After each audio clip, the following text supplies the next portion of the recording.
Friends, आज हम पढ़ने जा रहे हैं क्लास 10 फिजिक्स का इलेक्ट्रिसिटी का topic heating effect of current. बहुत अच्छा टॉपिक है, इजी टॉपिक है और यहाँ से आपको न्यूमेरिकल्स करने को मिलेंगे जो एग्जाम में आएंगे आपके 10th क्लास बोर्ड एग्जामिनेशन में। इसलिए बहुत अच्छे से देखना, बहुत इजी है और आप इजीली इसके क्वेश्चंस न्यूमेरिकल्स कर सकते हो। ठीक है, तो देखो हीटिंग इफेक्ट ऑफ करंट क्या होता है, पहले इसके बारे में थोड़ी बात करते हैं, समझते हैं। देखो, आप लोगों ने देखा होगा, जब कोई बल्ब देखा है आप लोगों ने, बल्ब में जब बल्ब चलता है तो आप उसको टच करके देखो तो आपको क्या फील होता है, थोड़ा वार्म फील होता है, हॉट फील होता है, गर्म फील होता है ना। ऐसे ही कोई टीवी चलती है या कोई भी इलेक्ट्रिकल अप्लायंस या इलेक्ट्रिकल ऑब्जेक्ट जिसमें करंट फ्लो हो रहा है, तो आप देखेंगे कि जैसे आप उसको टच करेंगे तो आप क्या देखेंगे कि वो थोड़ा गर्म है एज कंपेयर टू जब बंद रहता है। ठीक है, जैसे मोबाइल फोन हो गया, ज्यादा यूज करने से वो भी क्या हो जाता है, गर्म हो जाता है। तो ऐसा क्यों होता है, इसका रीजन क्या है? तो इसका रीजन क्या है, रीजन समझो। तो देखो रीजन क्या है, क्योंकि इसमें क्या फ्लो हो रहा है, करंट फ्लो हो रहा है। करंट फ्लो होने का मतलब इसमें क्या फ्लो होता है, इलेक्ट्रॉन। तो वो जो इलेक्ट्रिकल एनर्जी है वो किस में चेंज हो जाती है, हीट एनर्जी में चेंज होती है। ठीक है, तो ये जो फंक्शन हो रहा है इलेक्ट्रिकल एनर्जी का हीट एनर्जी में चेंज होने का प्रोसेस, यही क्या कहलाता है, हीटिंग इफेक्ट ऑफ करंट। क्या कहलाता है, heating effect of current. Reason भी आप समझो, क्योंकि इलेक्ट्रॉन फ्लो हो रहे हैं और जब मोशन होता है तो जैसे हम दौड़ते हैं तो हमारे बॉडी में भी क्या होती है, गर्मी होती है ना, पसीना निकलता है। सेम टू सेम यही प्रोसेस जब करंट फ्लो होता है। करंट फ्लो होने का मतलब क्या फ्लो हो रहा है, उसमें इलेक्ट्रॉन फ्लो हो रहा है और वो जो इलेक्ट्रॉन फ्लो हो रहा है उसकी वजह से क्या हो रहा है, इलेक्ट्रिकल एनर्जी किसमें कन्वर्ट हो रही है, हीट एनर्जी में। और ये जो प्रोसेस है क्या कहलाती है, हीटिंग इफेक्ट ऑफ करंट कहलाती है। तो इसका आप डेफिनेशन क्या दे सकते हो एग्जाम में, तो आप बोल सकते हो, देखो क्योंकि पूछ सकता है क्या, आप बोलोगे व्हेन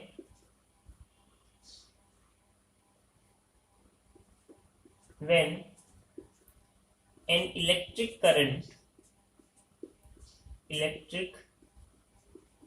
करंट पास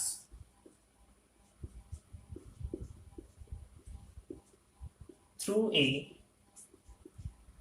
कंडक्टर, जब करंट पास होता है कंडक्टर में से, then after some time it becomes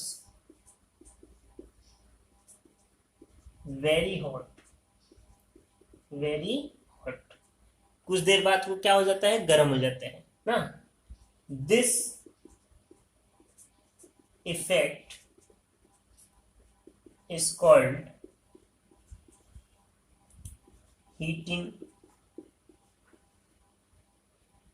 effect of current. क्या कहलाता है, हीटिंग इफेक्ट ऑफ करंट कहलाता है। ठीक है, जैसे ही करंट फ्लो होता है तो कुछ देर बाद वो क्या हो जाता है, हीटअप हो जाता है, गर्म हो जाता है। क्यों, तो ये जो प्रोसेस होती है क्या कहलाती है, हीटिंग इफेक्ट ऑफ करंट। क्यों होता है इसका रीजन, तो आप बोल सकते हो because of electrons flow in the conductor, electrical energy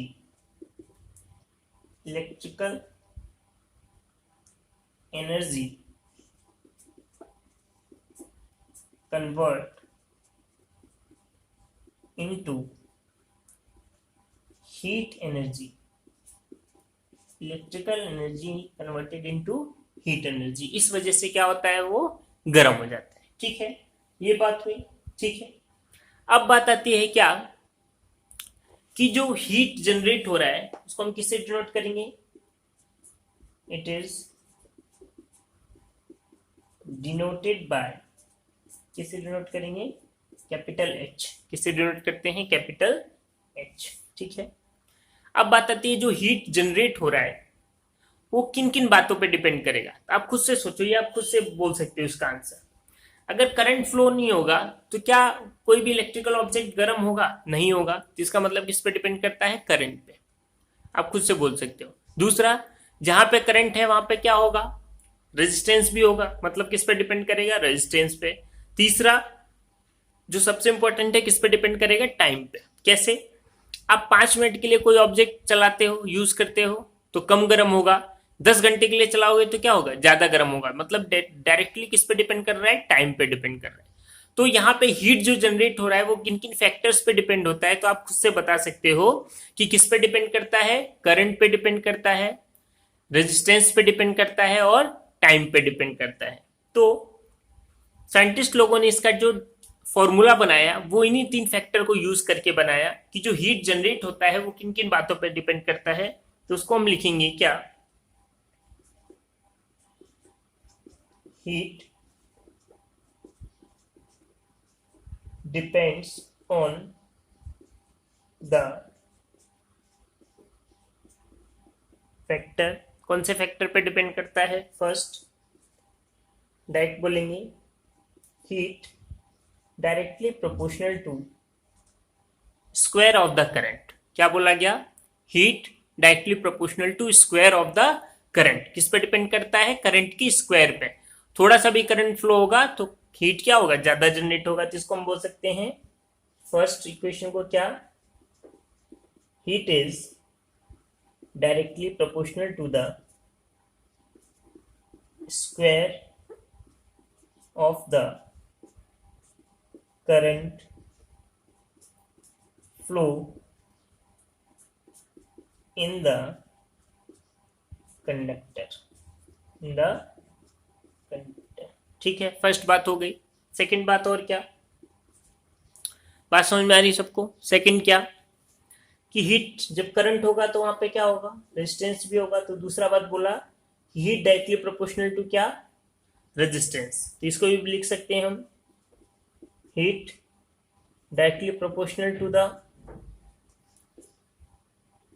resistance of the conductor, resistance of the conductor. Third point क्या, heat directly proportional to time. किस पे डिपेंड करेगा, टाइम पे। क्यों, क्योंकि अभी बताया 2 सेकंड के लिए चलाएंगे कम होगा, 2 घंटे के लिए चलाएंगे कम होगा, 10 घंटे के लिए चलाएंगे तो क्या होगा, ज्यादा हीट जनरेट होगा। That means heat also directly proportional to the time flow the current in the conductor, in the conductor। तो ये 3 बातों पे डिपेंड करता है। क्लियर है, समझ में आया बात, कि जो हीट जनरेट प्रोड्यूस कर रहा है कोई भी ऑब्जेक्ट वो किन किन बातों पे डिपेंड करेगा। अगर आपसे कोई पूछे तो आप बोल सकते हो कि हीट किस पर डिपेंड करता है, करंट पे, रेजिस्टेंस पे और टाइम पे। करंट पे कैसे करता है, तो डायरेक्टली प्रोपोर्शनली करता है, ध्यान रखना इस बात को। Heat directly proportional square of the current करता है, जबकि heat directly proportional to the resistance और heat directly proportional to the time. तो इन तीनों चीजों को मिला के हम इसका फॉर्मूला डेवलप करेंगे। देखो कैसे,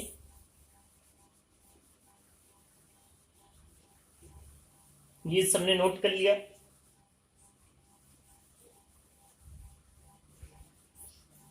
तो देखो जो 3 बातें पता चली हमको, क्या पता चला, first heat directly proportional to square of the current, ठीक है।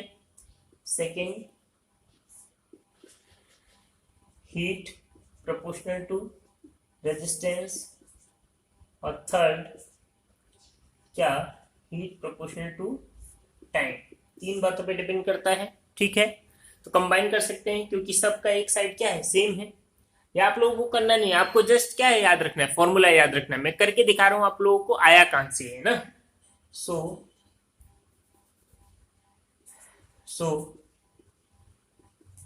कंबाइन इक्वेशन 1, 2 एंड 3, तीनों को कंबाइन कर दें तो देखो क्या मिलेगा, हीट प्रोपोर्शनल टू क्या हो जाएगा, आई स्क्वायर आर और टी। क्या हो जाएगा, आई स्क्वायर आर टी, क्योंकि एक साइड सेम है तो दूसरे साइड को क्या कर सकते हैं, कंबाइन।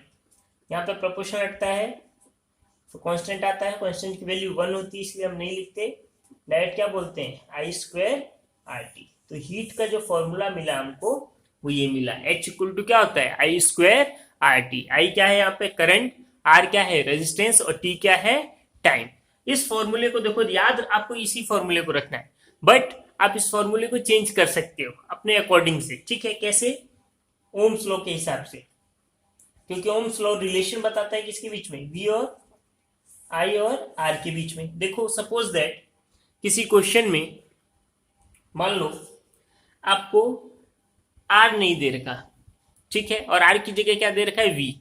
तो आप इससे निकाल सकते हो इसकी वैल्यू, आर इक्वल टू क्या लिख सकते हो यहाँ से, वी बाई आई, और इस वैल्यू को यहाँ पे पुट कर दो। तो देखो आपका फॉर्मूला ही चेंज हो जाएगा। बट आपको याद ये रखना है, ध्यान रखना, क्योंकि एक फॉर्मूला याद रखोगे 50 फॉर्मूले थोड़ी नहीं याद रख सकते हैं। एक फॉर्मूला याद रखेंगे और उसके हिसाब से हम क्या करेंगे, चेंज करते रहेंगे। तो आर की वैल्यू यहाँ पे पुट कर दें, तो देखो एच इक्वल टू क्या हो जाएगा, आई स्क्वायर तो रहेगा, ठीक है। आर की जगह क्या लिख सकते हैं हम, वी बाय आई, और टी तो रहेगा ही। तो देखो एक आई से एक आई क्या हो गया, कैंसिल। तो हीट का एक नया फॉर्मूला मिल गया, क्या बचा यहाँ पे, आई वी, और साथ में क्या आ गया, टी। तो ऐसे नहीं, इसको ऐसे याद रखा जाता है, जनरली वी आई टी बोलते हैं।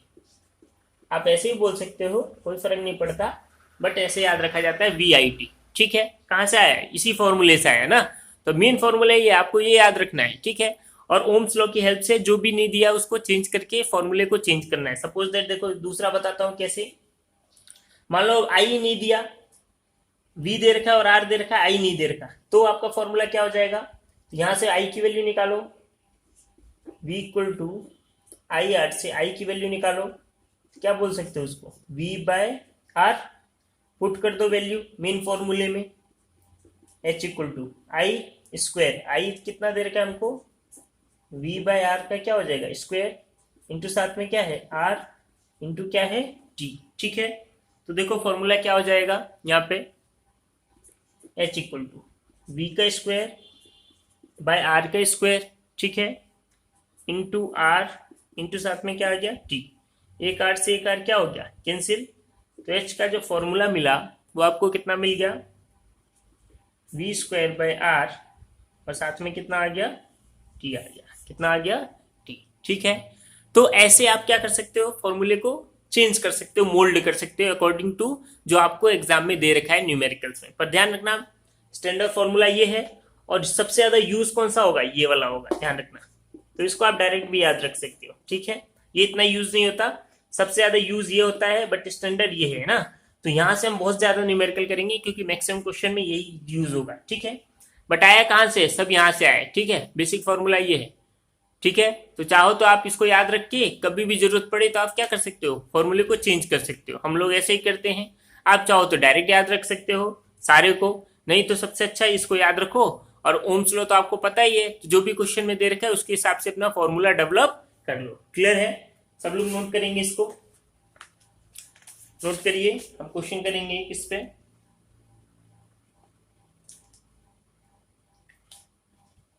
देखो एक क्वेश्चन है क्या,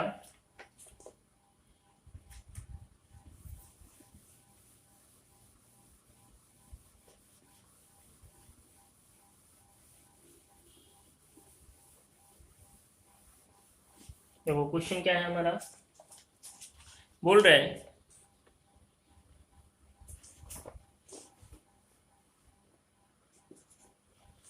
a potential difference of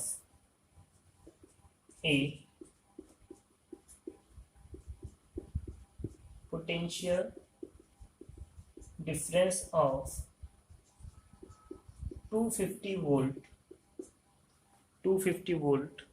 is applied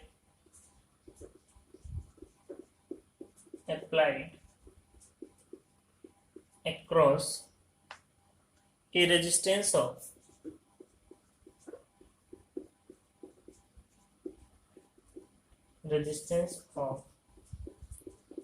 500 ohm in an electric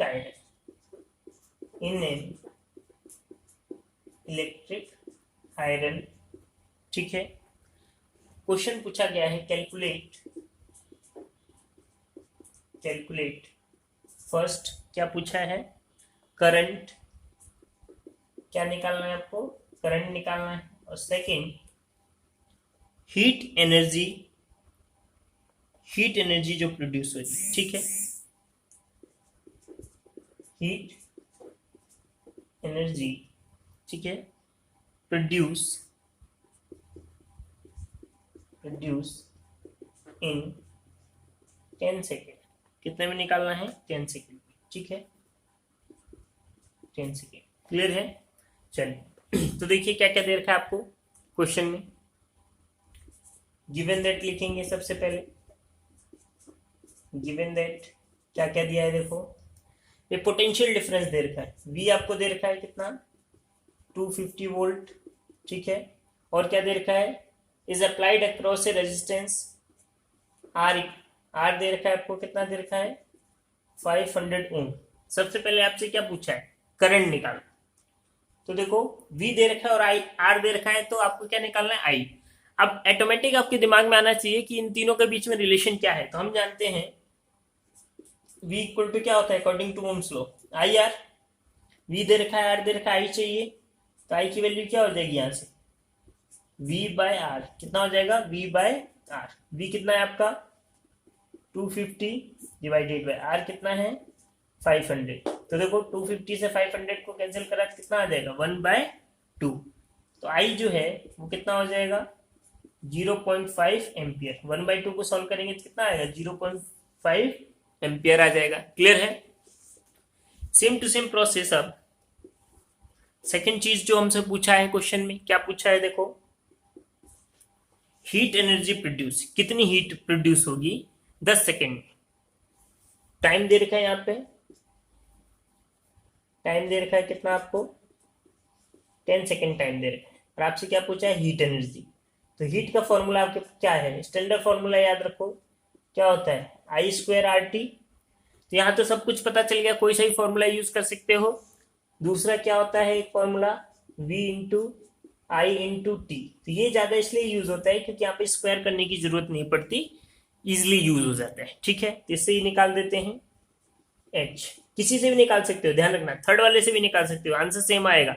V potential कितना दे रखा है हमको 250, पोटेंशियल कितना दे रखा है हमको 250 इंटू आई, करंट कितना आया हमारा 1/2 या 0.5 लिख सकते हैं, इंटू टाइम, टाइम कितने सेकंड के लिए बोल रहा है 10 सेकंड के लिए, तो इसको 2 से 10 को कैंसिल करें तो कितना आ जाएगा 5, और हीट कितना हो जाएगा देखो 0, 5 5 जा 25, तो 5 2 5 2 जा 10 और 2 12, तो कितना आ गया 1250।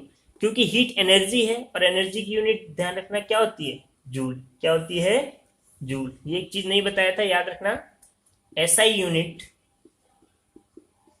यूनिट जो होगी किसकी, हीट की, जो हम निकाल रहे हैं हीट, वो भी एक एनर्जी है, और एनर्जी की यूनिट हमेशा क्या निकालनी है आपको जूल निकालनी है। किससे रिप्रेजेंट करते हैं जे से, किससे रिप्रेजेंट करते हैं जे से। क्लियर है बात सबको, समझ में आई बात, ठीक है, नोट करिए। फिर सेकंड क्वेश्चन करते हैं इसका।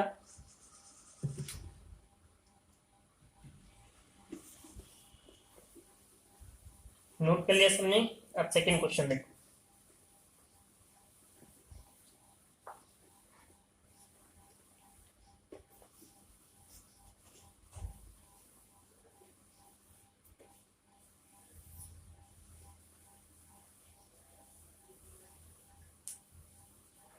देखो सेकंड क्वेश्चन क्या है हमारा, एक अच्छा क्वेश्चन मैं कराता हूं आपको। देखो ये आने के चांसेस हैं, एनसीईआरटी आपकी बुक का एग्जांपल है। क्या है देखो,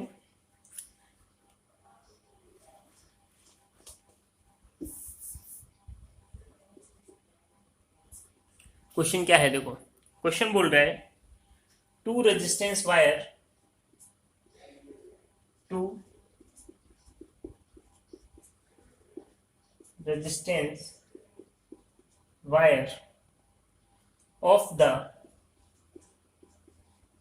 of the same material same material and of equal length and of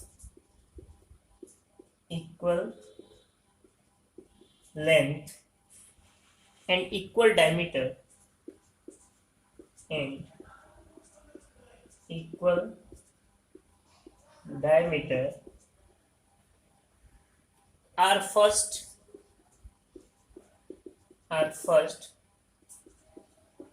connected in series and then in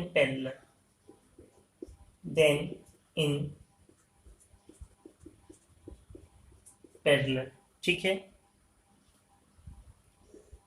बोल रहे हैं the ratio of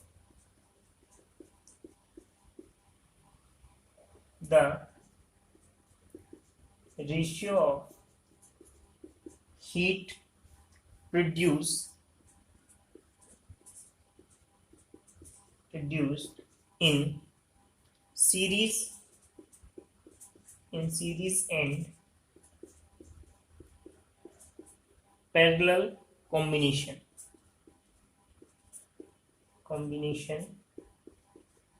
would be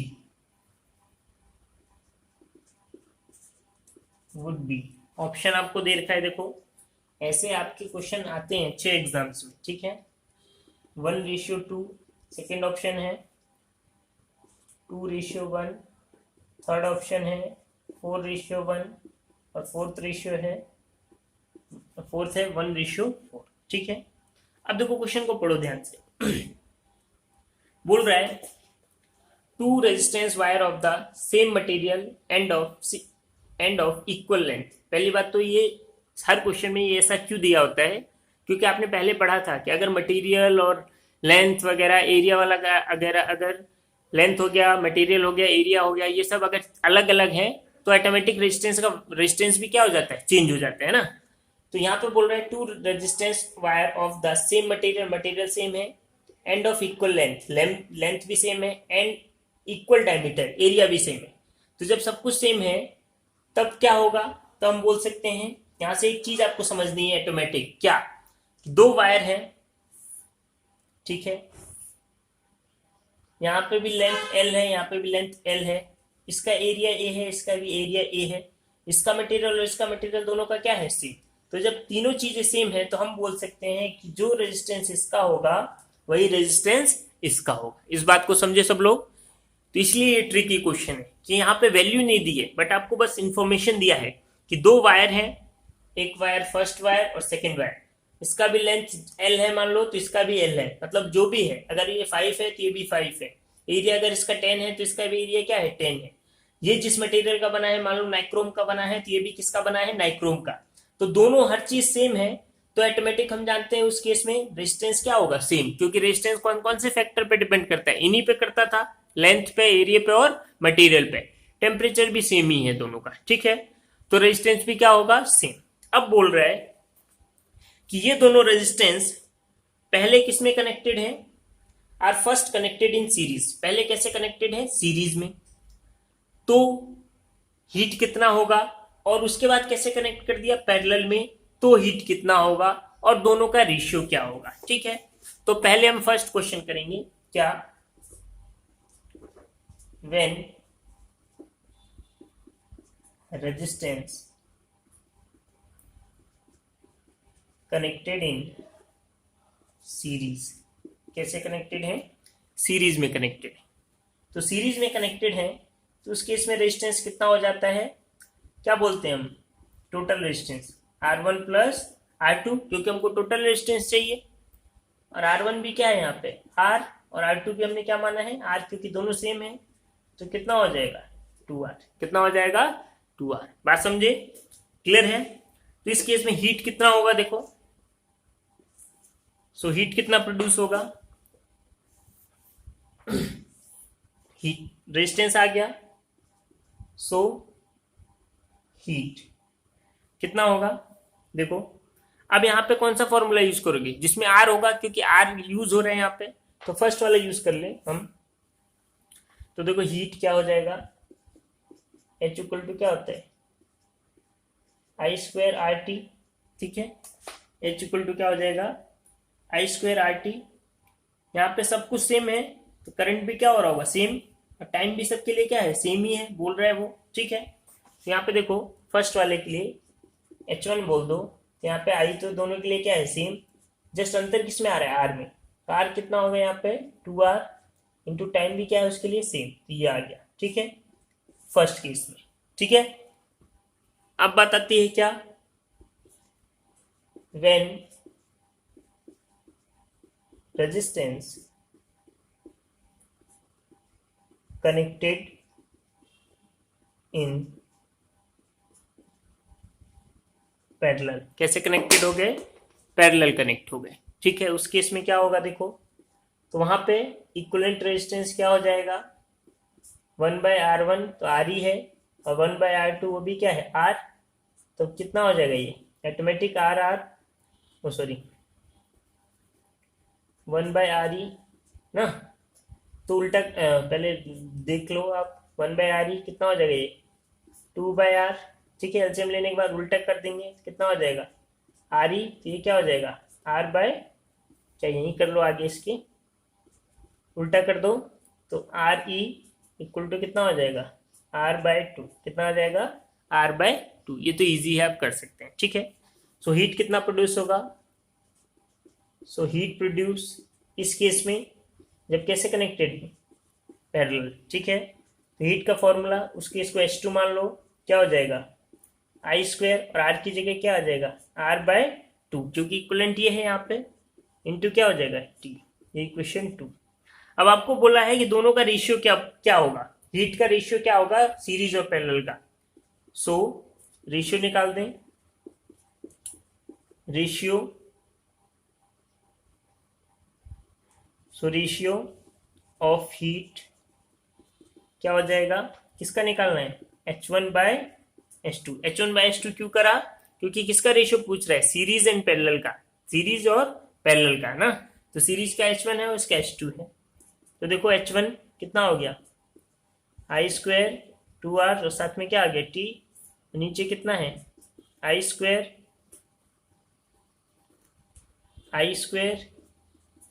into R divided by 2 into T।